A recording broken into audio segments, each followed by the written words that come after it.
嘚嘚嘚嘚嘚嘚嘚嘚嘚嘚嘚嘚嘚嘚嘚嘚嘚，嘣！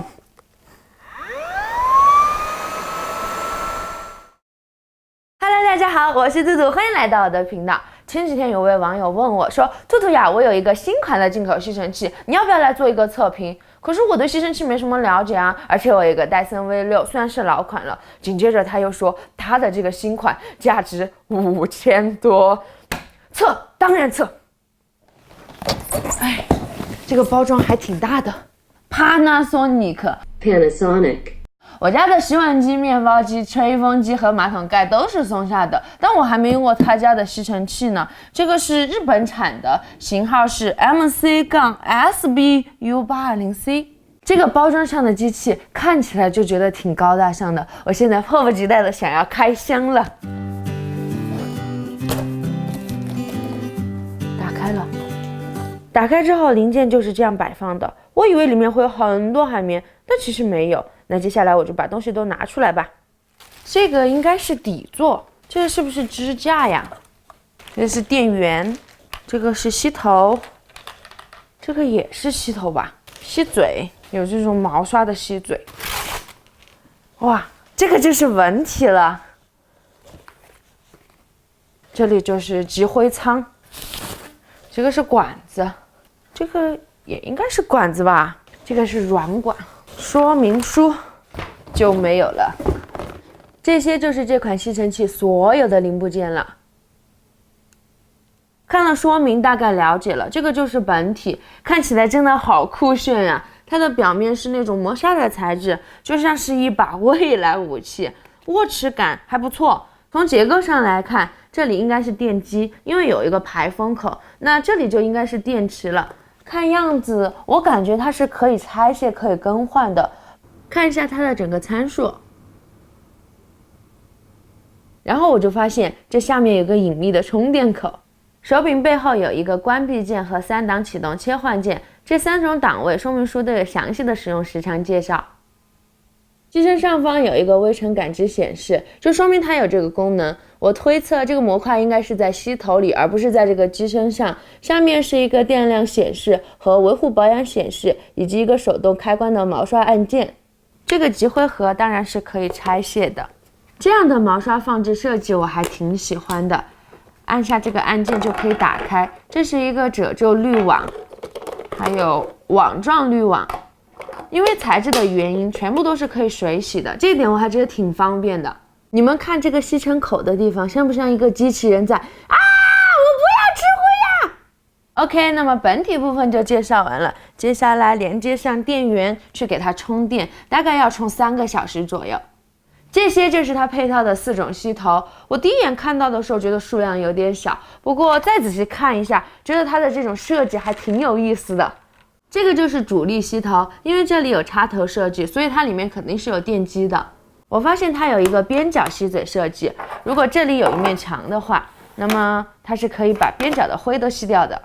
下面是一个可拆可洗的滚轮毛刷，这里有一个很好的设计，你只有在放置到地面的时候，滚轮毛刷才会被启动。这个角度变换还挺自由的哈。这个是尘螨吸头，你看这里是不是很像按摩器上的那种按摩尺？它应该就是通过这样的拍打方式来吸尘螨的，同样也是可以转换角度的。这个叫触触镜吸头，说实话我不太懂为什么要取这个名字。它的这个边上呢都有这种短的毛刷，然后90度。这个就是最普通的吸头，应该就是吸缝隙什么的，没什么特别的。一般情况，这种主力吸头是要接到专门的延长杆上的，当然也是可以直接接到吸尘器上的。这3个头是可以直接接到吸尘器上的，也可以接到这根软管上延长使用。这3样东西其实我不太清楚它们到底是做什么用的，特别是这个是这样用的吗？但是我看了说明书之后我就知道了，接下来我给大家演示一下。看，它们组装起来就是一个吸尘器的放置、充电、收纳支架。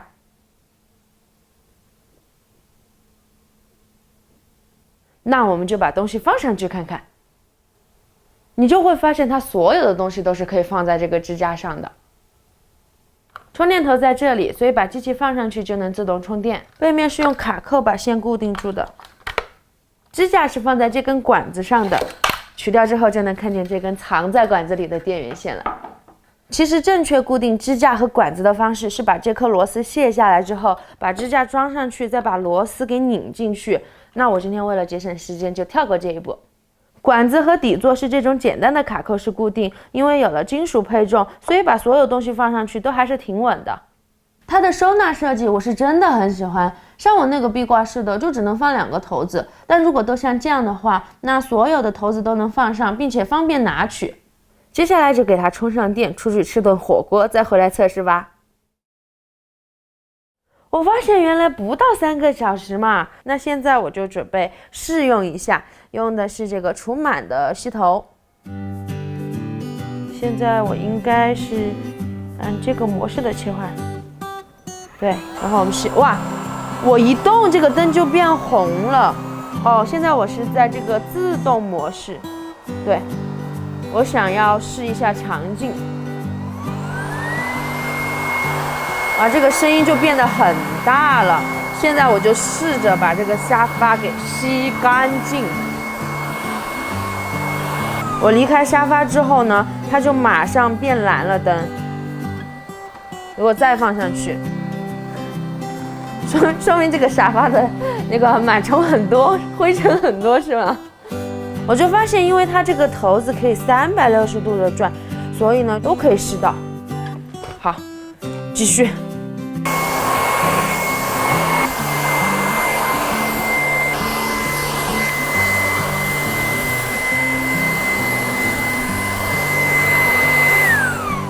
OK， 哇，就试了这么几分钟，吓到我了。因为我家其实是新风机覆盖了的，然后我还会用空气净化器，家里面的 PM2.5大概是在7左右，而且这个沙发我是经常在清洁的，结果我还是吸到很多灰尘，还有螨虫。我给大家看一下，所以我是生活在这样一个环境下，这太吓人了。快看，先看这个，哇，天哪！然后我刚才还有一个发现，我一直以为它的微尘感应呢是在一个主力的吸头上，结果我用到这种普通的，它依然能够感应到，那么说明它的微尘感应是在它的机身里边的。这个就是我刚刚用强劲模式下吸出来的。我那个沙发平时清洁的时候根本没有吸出来这么多呀，真的有一点被吓到了，有点恶心，对不对？接下来我就用它的自动模式来吸另外一个沙发，又亮起了红灯。我心里面是觉得既紧张又刺激，因为我真的很怕待会儿又看到那么多的灰尘、螨虫。但这2个沙发它是在同样的一个环境下，所以我觉得应该会差不多。但我现在用的是自动模式，在自动模式下就能够听到它的吸力是忽大忽小的，这应该就是它自己在调节。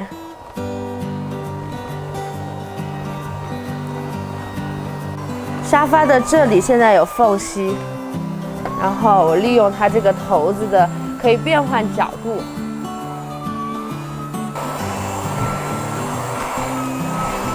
好的，那我们来看一下这一次的吸尘螨结果。现在我们就第2次开机汇合，快看，同样也是很多。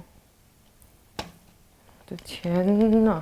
这一次我用的就是自动模式，而我发现它的这个自动模式的调节，应该就是根据它的微尘感应来调节的。这就是我2次对沙发吸尘螨的结果。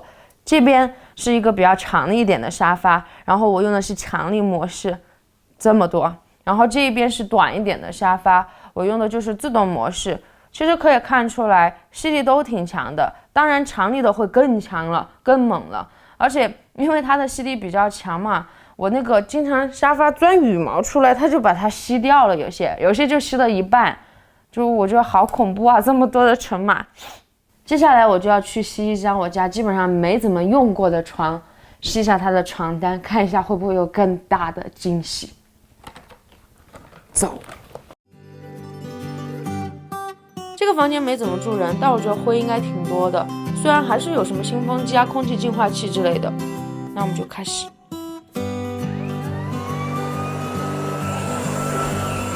然后就随便的吸一下。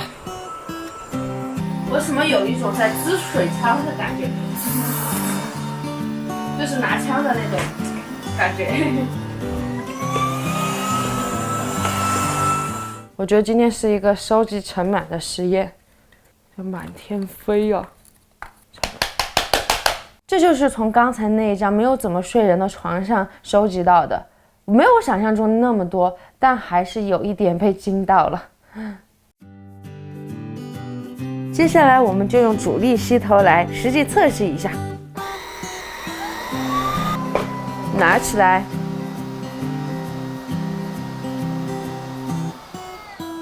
就停止了。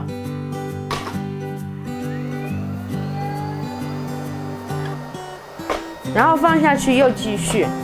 毛刷打开，声音就变得不一样了。然后它的这里，看，贴近墙面直角的位置都是可以吸到的。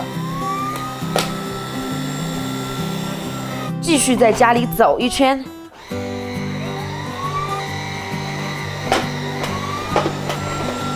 看来缝隙真的很脏啊，吸到了不少的头发和絮状物，以及灰尘。接下来我要在车的后排做一些不可告人的事情。我要趁着今天这个机会，好好的把车吸干净。哇，这种缝隙好脏呀，肉眼都可见的那种。让我们共同见证刚才车内吸尘的情况。哇，也挺多呀。既然都这么脏，我就一起洗了吧。有点暴力哈，对不起了。不过这个冲洗就只能用冷水，这个就差不多冲干净了。这个也洗干净了。OK。刚好我把集尘盒洗了，现在就让我们来做一个赤裸裸的吸脂测试吧。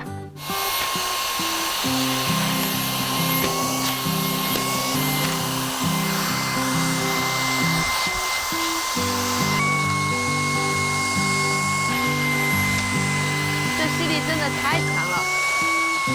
这一次并不是一个严肃的测评，更多的是我真实的使用感受分享。松下的这款吸尘器，无论是从它的功能设计还是做工，真的无愧于一线的产品，给了我很好的体验。所以接下来我想聊一聊我目前所发现的。首先就是它的集尘盒，就这样可以轻松的拆卸下来。它的这个集尘盒是可以完全水洗的，还有放置小刷子的设计，会让人感觉眼前一亮。最关键的是，它和它是完全分离开了的。那每一次集尘盒积了灰之后，都可以水洗，把它清洁得很到位。所以这一点来讲，我就觉得比我的吸尘器要好太多了。这是我快5年前入手的戴森，它的集尘盒也是可以拆卸的，这个部分是可以用水洗，但是这里，特别是这里面是完全一点水都不能沾的。不要问我为什么知道，因为这个代价太沉重了。V11呢，我进行了云体验，它基本上还是延续了这样一个设计，所以从集尘盒设计方面来讲，我觉得松下的这一款是要优于戴森的。在吸力方面，我在使用它的时候就感觉吸力好大呀，于是我就上网去查了一下参数，发现它的吸入功率是190瓦，是目前市面上最高的了。V11的吸入功率是180瓦，而我的这个老款就很惨，只有100瓦，所以我才明白为什么我在使用这两款的时候，这个差异感觉会那么的大。如果说吸尘器它有什么跑分数据的话，那么至少从它的性能参数上来讲，它是领先的。在功能设计方面，我第一次接触到微尘感知，我觉得很智能，是因为可以通过这个指示灯的提示去调整自己的清洁节奏，提高效率。它的这个微尘感知呢和自动模式是联动了的，也就是说在使用自动模式的情况下，它可以智能的调节功率，提高续航。它的最高续航时长呢有65分钟。在外观设计方面，它一体式收纳设计很赞，方便拿取，不用钻墙开孔，而且还很稳。外观上是那种简洁明亮的日系工业风，不像戴森那么骚气，有一种稳重的未来感。总之呢，我觉得两者之间风格的差异还是挺大的。从细节方面是能够很明显的感觉到它的做工是很精细的，就是那种来源于日本设计师进入生活的匠心，毕竟它标榜的也是原产嘛。我会觉得它的手持感是真的挺好的，和我的相比呢，我的就有这种唧唧的塑料感，但是它没有，而且长时间的大功率使用，目前我还没有明显的感觉到它的手柄啊，它的这个机身有明显的发热情况。目前看来呢，它的缺点就是吸头有点小，只有4个，我的吸尘器有7个，每一个都适用于不同的吸尘场景，很精细化。虽然7个里面有2个，在这5年的时间我是一次都没有用过，所以对于我来说，我不需要那么多吸头，但是我第一眼看到的时候，我还是会觉得有点少了。如果你是需要多种吸头的那种，那你肯定也会这样觉得的。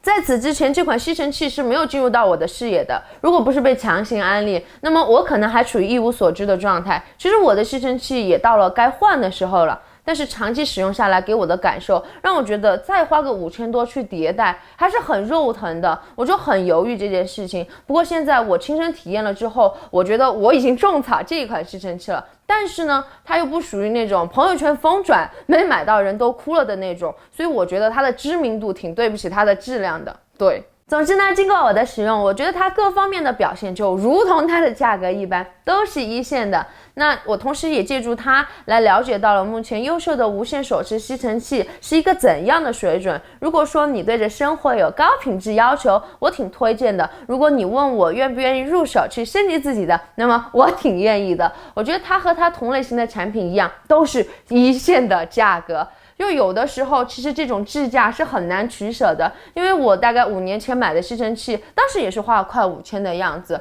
以我长期购买电子产品的经验来讲，就是用的爽和买的便宜，这两者就很难兼顾啊，就很无解这个问题。所以如果大家有什么这一类的白菜价好物，记得分享给我哟。那么本期的视频就到这里，希望你也喜欢，我们下期见。